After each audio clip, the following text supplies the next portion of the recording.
Baik mitra bisnis, Presiden terpilih Prabowo Subianto mengusulkan pembentukan Presidential Club yang isinya seluruh Presiden RI dari dulu hingga sekarang. Nah, Presidential Club ini merupakan wadah berdiskusi para presiden untuk sama-sama membangun bangsa. Nah, apa komentar Anda mengenai The Presidential Club ini mitra bisnis? Kita tunggu di 633-9160, WhatsApp call di 0816924924.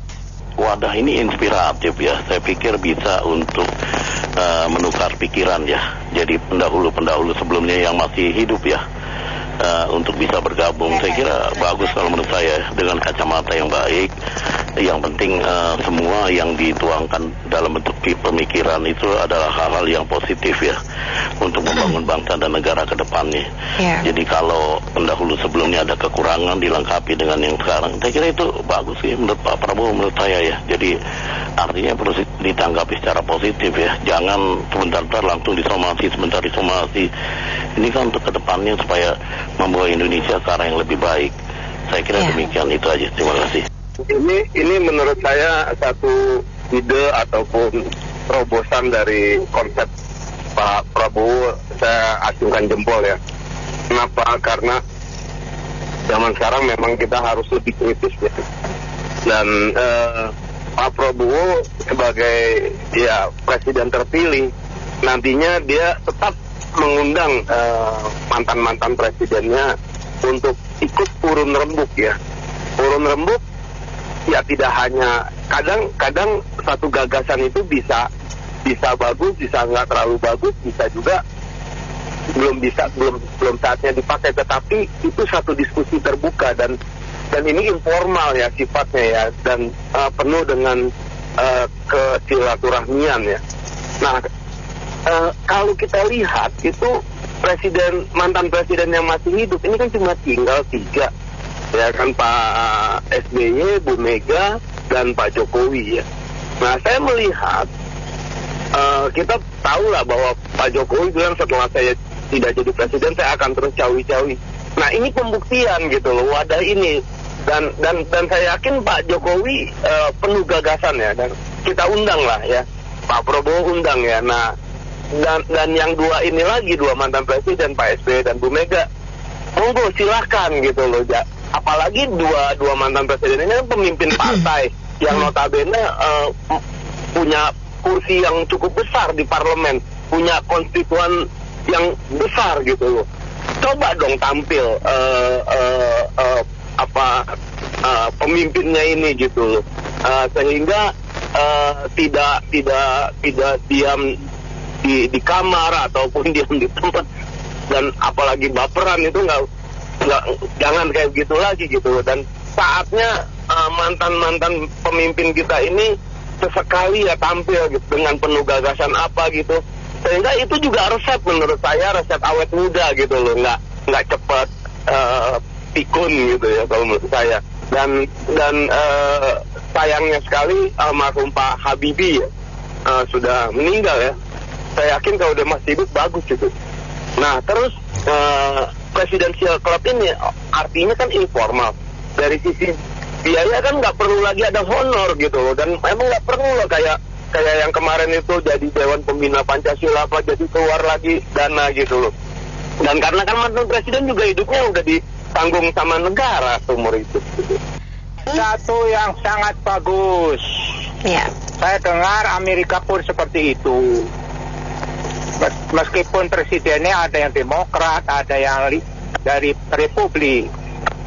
Ide ini pasti berdasarkan persatuan Indonesia. Pak Jokowi pada periode pertama dia melihat begitu susahnya memimpin bangsa ini karena faktor ideologi, ributnya kasus Gubernur DKI. Itu pada fase kedua Pak Jokowi kemudian menarik Pak Prabowo. Inilah persatuan Indonesia. Bahkan di pemilu 2024 Pak Jokowi pun inginnya menyatukan Prabowo dengan Ganjar. Ini sayangnya tidak berhasil. Tapi ini ide presidensial club ini ingin disampaikan, berarti Pak Jokowi dan Prabowo yang menginginkan ini. Berharap bisa sukses. Pak SBY pasti bersedia. Masalahnya adalah Ibu Mega, presiden kelima ini agak sulit untuk gabung dengan bapak-bapak. Terima kasih. Ya, saya senada ya dengan yang tadi tanggapan pertama ya. Jadi kalau Pak Prabowo sudah jadi presiden, yakinlah jadi presiden gitu. Jadi jangan semuanya orang mau dijadikan satu sehingga pendapatnya sama semua. Ada kritik dan sebagainya begitu. Jadi justru ada kritik dan sebagainya, oposisi itu bagus. Kita bisa mawas diri juga sebagai manusia gitu. Oke, terima kasih. Lebih baik bentuk saja rakyat klub, rakyat Indonesia klub itu lebih baik daripada presiden klub. Ya, jadi saya kembali lagi saya bilang, jadi gimana ya presiden kita ini lebih baik presiden kita yang sudah terpilih ini nanti sajalah, ke depan saja berpikir segala sesuatunya itu. Sekarang selesaikan dulu saja pekerjaan yang dijabatnya sekarang. Dengan presiden yang sekarang ini juga pekerjaan yang sekarang ini diselesaikan. Tinggal berapa bulan lagi, nggak usah ngambil keputusan ini itu. Kepentingan rakyat ini diutamakan. Dia Demhan, apa yang diperlukan itu yang dikerjakan. Presiden yang sekarang, apa yang diperlukan oleh rakyat, menteri-menteri yang lain sekarang ini bekerja tinggal berapa bulan. Nggak usah kebijakan-kebijakan yang bikin pusing rakyatnya. Ya ini pusing loh sekarang ini, makan saja sudah susah, inflasi rakyat ini tinggi, beli beras saja sudah tidak sanggup. Ini presiden ini bilang 2 hari sekali ketemu lah, ini sekarang bilang ini nanti membentukin. Nanti saja kalau sudah menduduki, sekarang ini bekerja tinggal cuma berapa bulan, rakyat menunggu. Ini rakyat sedang berpikir makannya ini bagaimana untuk ke depan. Duduk mereka masih digaji oleh rakyat. Nggak usah kebijaksanaan yang bundar-bundar semuanya. Kasihan rakyat ini mau makan saja, berpikir ini mau makan sekarang beli beras saja. Begitu saja. Coba beras itu diturunkan harganya. Prabowo minta tolong ke depan pikiran itu. Ya, idenya bagus-bagus saja. Masalahnya sisa 3, Pak Ibu Mega, Pak SBY sama Jokowi. Masalahnya Bu Mega mau nggak? Salaman aja nggak mau, gimana mau diskusi? Apalagi sekarang sama Jokowi, marah besar. Seluruh elit PSBY begitu anggap memusuhi beliau. Enggak, idenya bagus tapi nggak akan terwujud deh. Jadi sisa 2, kalau Pak SBY kan sudah gabung. Ya sama Pak Jokowi ya kongko-kongko kan gampang aja, kapan-kapan aja mau. Itu idenya bagus tapi tidak akan terwujud, yakin. Terima kasih. Lebih baik Pak Prabowo itu udah masukin Dewan Pertimbangan Presiden aja 3-3-nya itu, jadi bisa ketemu 3-3-nya tapi waktunya tidak bersama, tidak beda. Jadi kalau Ibu Mega mau turun rembuk langsung ke Prabowo aja, begitu juga SBY, begitu juga Jokowi. Prabowo juga jangan lupa pikirin janjinya makan siang gratis. Pesan saya makan siang gratis nanti produknya itu hasil petani Indonesia, nggak ada yang impor. Makasih. Ya kalau saya lihat ya sangat bagus ini ya, walaupun terkesan ya ini pribadi, terus pencitraan gitu ya bagi presiden yang akan datang Pak Prabowo gitu. Tapi kedepannya memang saya lihat ini sangat positif ya, karena menjadi semacam dewan penasehat ya dari Pak Prabowo ya yang akan menjadi presiden mendatang. Nah, sangat penting ya untuk mengambil keputusan-keputusan ya dalam pemerintahan ya. Dan ini memang sangat baik sekali kalau dia itu mengambil minta nasihat dari presiden sebelumnya. Kedua juga nanti ini menjadi lembaga ya konsultasi juga lah ya, semacam lembaga konsultan dari Presiden Pak Prabowo dalam pemerintahannya gitu loh. Ini sangat positif sekali bagi pemerintahan di Indonesia ini. Demikian pendapat saya. Terima kasih. Opininya justru bagaimana jika seumpama pemimpin tertingginya itu presiden, tapi tidak diberlakukan untuk perempuan. Karena seumpamanya dipakai perempuan sebagai pemimpin pucuk tertinggi, kalau bayangan saya ke internasionalnya tampaknya kurang tepat. Seumpamanya dia berdelegasi ketemu Xi Jinping atau si Vladimir Putin atau Joe Biden, nampaknya agak kaku gitu kalau kita menilainya. Bangsa kita memiliki pemimpin perempuan untuk sekelas presiden. Tapi kalau wakil presiden itu bisa diterima. Begitu juga opini saya sebagai masyarakat kalau seumpamanya Pak Prabowo mengadakan klub demikian itu yang seharusnya kelasnya itu sebatas grup. Jadi kalau dia ambil kesimpulan kepada masyarakat luas sebagai letak ukur sebagai pendirian pembangunan, itu kurang tepat dan kurang sesuai menurut saya. Jadinya menurut saya Pak Prabowo ini kurang legitimasi dan kurang etos kepemimpinan yang bisa ditiru sebagai pucuk pemimpin tertinggi dalam presidensial itu sendiri. Oke, gini ya, ide itu sih baik-baik aja, kan ide ya. Sebenarnya sih karena Pak Prabowo ini kan backgroundnya TNI ya, tentara ya. Jadi kan tentara itu biasanya kan didoktrin pada nasionalisme terhadap negara dan bangsa gitu ya. Itu yang didahulukan apapun yang terjadi. Jadi kan Pak Prabowo ini sebenarnya bukan tulen politisi, lain Ibu Megawati. Kalau Ibu Megawati ini kan politisi, jadi beda. Makanya kan dimusuhi semua kalau nggak cocok dengan keinginan beliau. Nah, sebenarnya sih Pak Prabowo itu prihatin dengan kondisi Bu Mega yang berantem mulu gitu ya. Sebenarnya ya ini bukan karena Pak Jokowi saja yang diajak berantem. Kalau kita rajin untuk searching di digital ya, jejak digital ya, itu banyak banget loh ya. Contoh Pak Jokowi pada saat itu masih mereka bersama loh. Pak Jokowi gandeng tangannya Bu Mega dikibasin. Terus dengan Pak Surya Paloh nggak mau diajak jabat tangan. Terus dengan Pak siapa lagi kayak gitu, banyak kayak gitu itu. Cuman kita tidak mempersoalkan, kita baru mempersoalkan gara-gara Pak Jokowi dihebohkan dengan politik dinasti. Itu yang benar.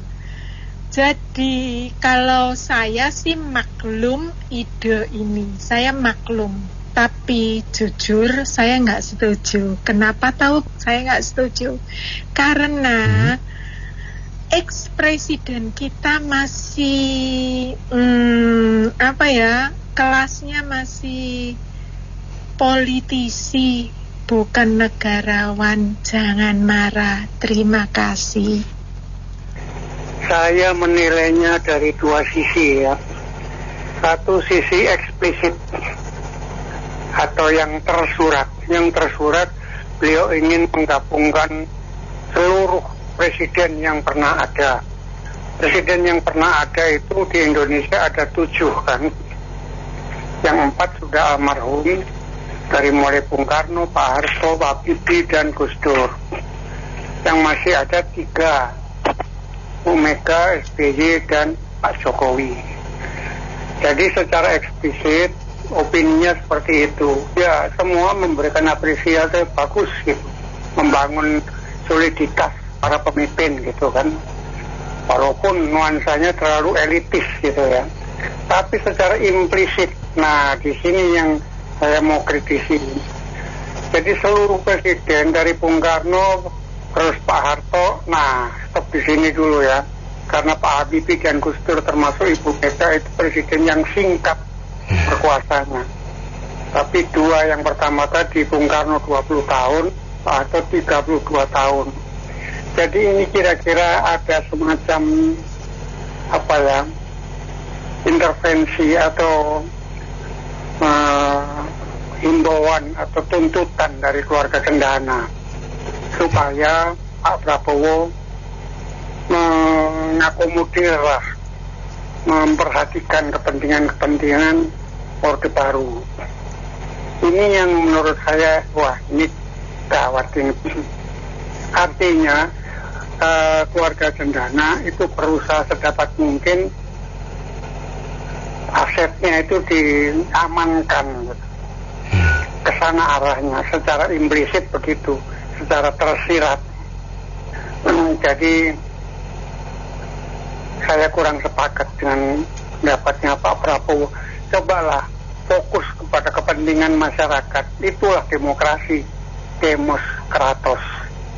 Jadi coba itu penegakan hukum dan pendidikan kita ini persoalan bangsa ini.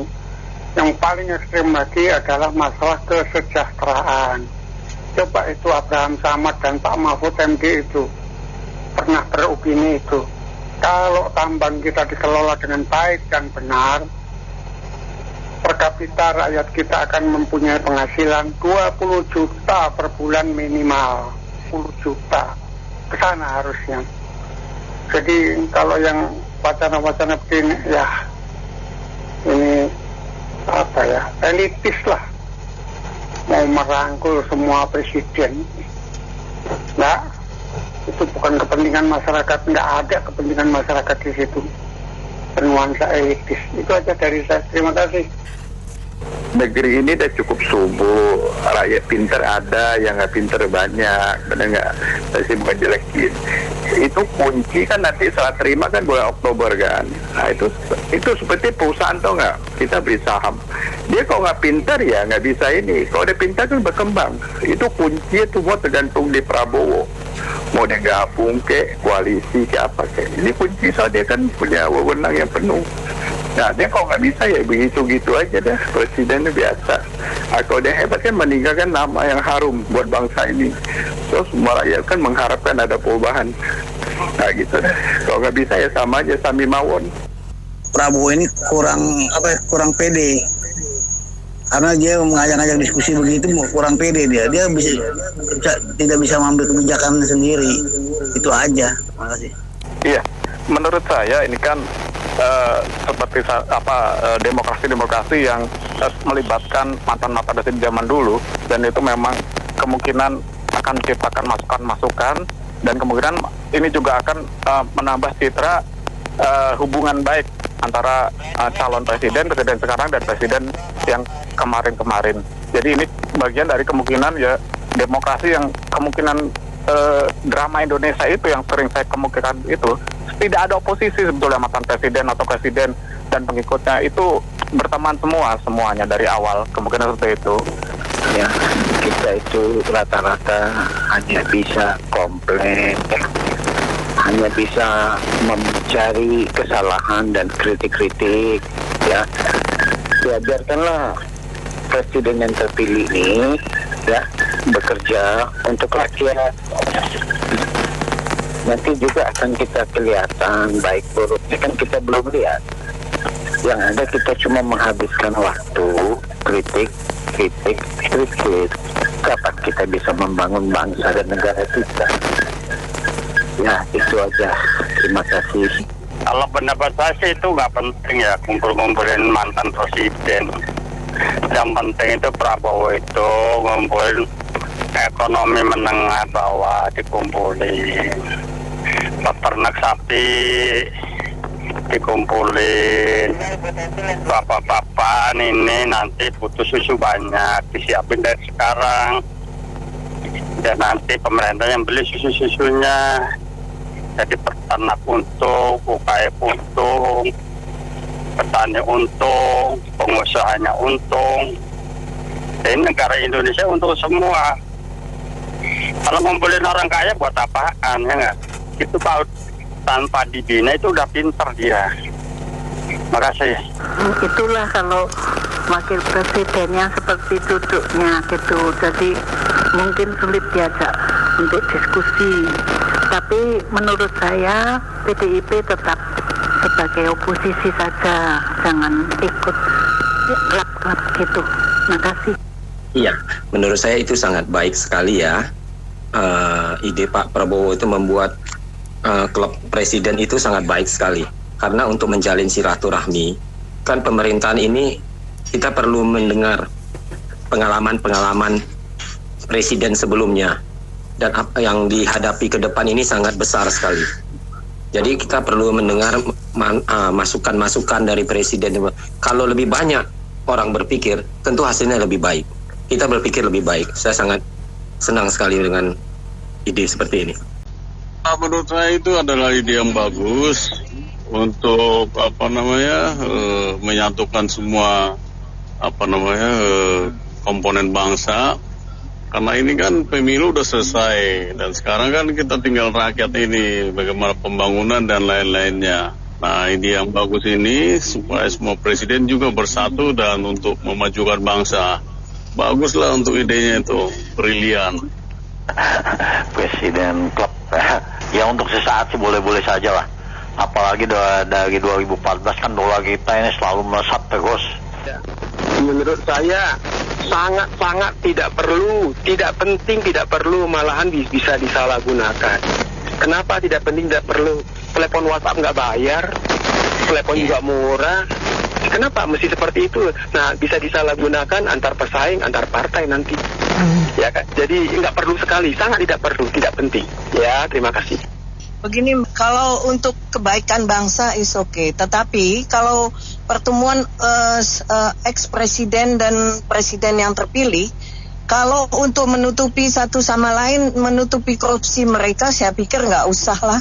Ada perlunya untuk rakyat. Karena kita lihat sekarang apa-apa, 9 bahan pokok meningkat. Kalau mereka diskusi tentang bagaimana mensejahterakan rakyat is okay. Ini saya lihat baru-baru ini begitu banyak yang tadinya yang tidak support Pak Prabowo, sekarang udah mau mendekati Pak Prabowo dan akan diangkat jadi menteri. Jadi jadi apa negara kita? Maunya rakyat. Bahan pokok turun, semua turun, dan korupsi itu harus dihabisi semua. Jangan nanti pertemuan presiden ini paguyubannya untuk saling menutupi korupsi yang begitu banyak oleh mantan-mantan presiden kita. Termasuk juga kesalahan Pak Jokowi yang tentang MK ini mengangkat putranya sebagai wapres. Jadi saya pikir kalau memang untuk itu buat menutupi kekurangan kejahatan selama ini useless, nggak usah. Rakyat ini sudah menderita. Makasih. Terima kasih Bu Mita. Baik mitra bisnis, kita cukupkan sampai di sini untuk menerima opini dan komentar saya, Mary Agustin.